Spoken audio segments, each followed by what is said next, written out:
इस कंपनी को लेकर खुद स्टीव जॉब्स ने कहा था कि अगर मुझे पहले पता होता कि इस कंपनी को बनाने के चक्कर में मेरी जेब से कितना पैसा लगने वाला है तो शायद मैं कभी भी ये रिस्क उठाता ही नहीं। लेकिन पता है आगे जाकर इसी कंपनी को स्टीव जॉब्स ने 7.4 बिलियन डॉलर्स में बेच दिया। तो बात तब की है जब स्टीव जॉब्स को एप्पल से निकाल दिया गया था और तब उनका बस एक ही मोटिव था कि कैसे भी करके मैं कुछ ऐसा कर दूं कि एप्पल के बोर्ड मेंबर्स को रियलाइज हो जाए कि मुझे निकालकर उन्होंने कितनी बड़ी गलती कर दी है। इसी बीच वो अलग अलग चीजें एक्सप्लोर कर रहे थे और तभी उनकी नजर द ग्राफिक्स नाम के एक ग्रुप पर पड़ती है। ये जो ग्रुप था वो बेसिकली 40 हाई स्किल्ड लोगों की एक टीम थी जिन्होंने स्टार वॉर्स जैसी ब्लॉकबस्टर मूवी के लिए उस टाइम पर ग्राफिक्स और सीजीआई का काम किया था। लेकिन ये जो टीम थी वो एक तरह से फ्रीलांसिंग का काम करती थी और इन्हें स्टार वॉर्स का जो प्रोजेक्ट था वो लुकस फिल्म्स नाम की एक कंपनी ने दिया था। लेकिन उसके बाद इनके पास एज सच कोई बड़ा प्रोजेक्ट नहीं आ रहा था। इसकी वजह से इन लोगों में जो पोटेंशियल था वो फुल्ली यूटिलाइज नहीं हो पा रहा था। और उसी बीच स्टीव जॉब्स ने इस ग्रुप को नोटिस किया और उसे 10 मिलियन डॉलर्स में एक्वायर कर लिया। लेकिन इस ग्रुप को लेकर स्टीव जॉब्स के बहुत अलग प्लान्स थे। देखो वैसे अगर देखा जाए तो ये 40 लोगों की जो टीम थी वो सॉफ्टवेयर में ज्यादा एक्सपर्ट थी कि कैसे 3D एनिमेशंस बनाना है और कैसे एक हाई क्वालिटी मूवी बनानी है। लेकिन स्टीव जॉब्स ने आकर इनको बोल दिया कि अब तुम लोग सॉफ्टवेयर भूल जाओ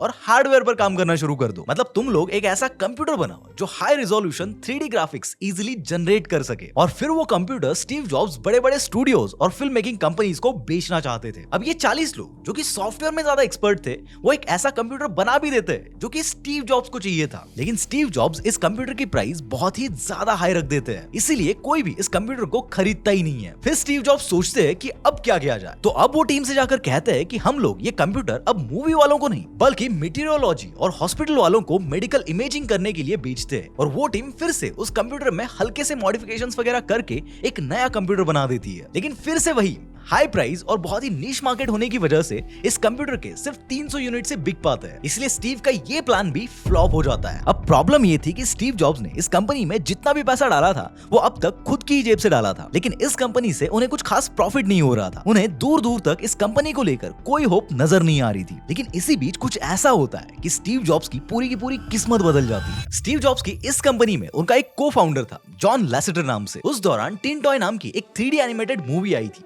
और ये पहली कार्टून मूवी थी जिससे ऑस्कर मिला था। और पता है ये जो जॉन था उसने इस मूवी में और ऐसी कई एनिमेटेड मूवीज में एज एन एनिमेटर काम किया हुआ था। तो इसी से उसके दिमाग में एक आइडिया आता है और वो उसे स्टीव जॉब्स के साथ शेयर करता है। जॉन बोलता है कि ये कंप्यूटर वगैरह बनाना छोड़ देते हैं और हम लोग ना मूवीज बनाना शुरू करते हैं। स्टीव जॉब्स को भी ये आइडिया बहुत पसंद आता है। लेकिन उस टाइम पर एटलीस्ट इस कंपनी में वो एक पैसा भी खुद की जेब से नहीं लगाना चाहते थे क्योंकि उन्होंने ऑलरेडी इस पर बहुत सारा पैसा फूंक दिया था। इसलिए अब स्टीव जॉब्स एक जुगाड़ करते हैं। वो पहले तो इस कंपनी का जो हार्डवेयर डिवीजन था उसे वाईकॉम सिस्टम नाम की एक कंपनी को 2 मिलियन डॉलर्स में बेच देते हैं और जो सॉफ्टवेयर डिवीजन था उसको लेकर एक नया प्लान बनाते हैं। वो सीधा जाकर डिज्नी के सीईओ को अप्रोच करते हैं और बोलते हैं कि देखो हमारे पास ऐसी टेक्नोलॉजी है जिसको यूज करके हम आपके कंटेंट को 4 चांद लगा सकते हैं। और कहां आप अभी तक ये 2D एनिमेशन पर ही अटके पड़े हो। मैं आपको 3D एनिमेशंस प्रोवाइड कर सकता हूं जिसे देखकर लोग पागल हो जाएंगे और बदले में मुझे कुछ नहीं चाहिए, बस क्रिएटिविटी हमारी रहेगी और पैसा आप लगाओगे और मूवी को हिट करने की गारंटी मैं लेता हूं। इवन स्टीव जॉब्स डिज्नी से ये भी कहते हैं कि इस मूवी से जो भी पैसा बनेगा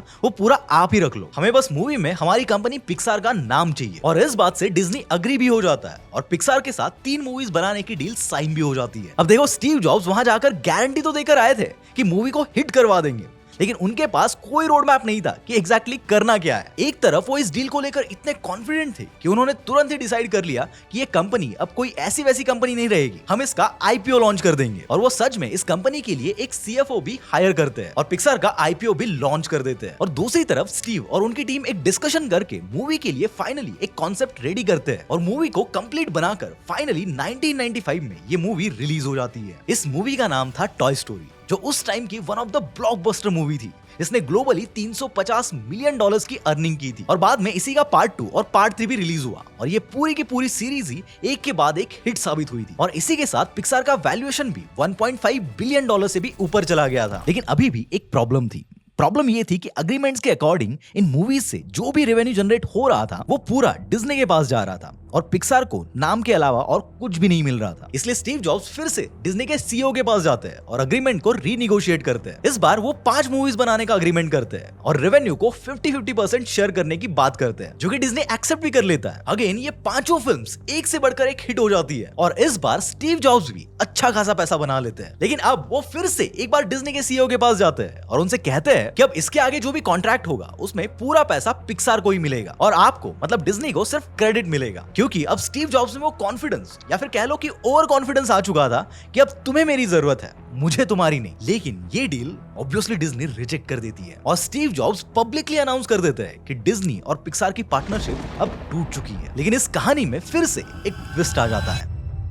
वैसे अब तक स्टीव जॉब्स एप्पल में वापस आ चुके थे, सीईओ भी बन चुके थे, एक से बढ़कर एक प्रोडक्ट्स भी लॉन्च कर चुके थे और अच्छा खासा पैसा भी बना चुके थे। इसीलिए ये पिक्सार कंपनी उनके लिए अब ब्रेड एंड बटर नहीं थी। इसीलिए उन्होंने इस कंपनी पर फोकस करना थोड़ा कम कर दिया था। लेकिन उसी बीच 2005 में डिज्नी का सीईओ बदल जाता है और बॉब आइगर को नया सीईओ बनाया जाता है। बॉब आइगर जब कुछ डॉट्स कनेक्ट करने की कोशिश करते हैं तो उन्हें एक बात नोटिस होती है। वो नोटिस करते हैं कि 1995 से लेकर 2002 के बीच में डिज्नी की मूवीज जिस तरह से एक के बाद एक हिट हो रही थी, वैसे 2002 के बाद नहीं हो पा रही थी। वो जब बैठकर इस पर ब्रेनस्टॉर्म करते हैं तो उन्हें पता चलता है कि 1995 से लेकर 2002 के बीच में जो मूवीज हिट हो रही थी उसके पीछे स्टीव जॉब्स की पिक्सार कंपनी का बहुत बड़ा रोल था। लेकिन जैसे ही पिक्सार के साथ डिज्नी की पार्टनरशिप टूट गई, उसके बाद डिज्नी का एनिमेशन डिवीजन बहुत कमजोर हो चुका था। इसलिए अब बॉब आइगर स्टीव जॉब्स के पास जाते हैं और उनसे पिक्सार के एक्विजिशन की बात करते हैं। अब वैसे भी स्टीव जॉब्स ने एप्पल को इस लेवल पर लाकर खड़ा किया था कि उनके लिए ये कंपनी अब उतनी भी ज्यादा इंपॉर्टेंट नहीं रही थी। इसलिए स्टीव जॉब्स बोलते हैं कि मैं इस कंपनी को बेच दूंगा,